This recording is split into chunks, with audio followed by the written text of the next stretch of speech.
হাওড়ার বিশিবপুরে ITC limited কারখানায় বেতন বৃদ্ধির দাবিতে বিক্ষোভে ফেটে পড়লেন শ্রমিকরা।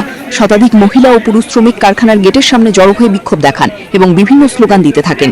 শ্রমিকদের অভিযোগ, দীর্ঘদিন ধরে একই হারে কাজ করলেও সেই অনুযায়ী বেতন বৃদ্ধি করা হয়নি। বর্তমান বাজার দর এবং সংসারের বাড়তি খরচ সামলাতে চরম সমস্যার মুখে পড়তে হচ্ছে তাদের। বিক্ষোভরত শ্রমিকদের দাবি, অবিলম্বে বেতন বৃদ্ধি করতে হবে এবং শ্রমিক স্বার্থ রক্ষায় উপযুক্ত পদক্ষেপ নিতে হবে। বহুবার কর্তৃপক্ষের কাছে বিষয়টি জানানো হলেও কোনো সুরাহা না হওয়ায় আন্দোলনের পথে নামতে বাধ্য হয়েছেন বলেও জানান তারা। এদিনের বিক্ষোভে মহিলা শ্রমিকদের উপস্থিতিও ছিল উল্লেখযোগ্য।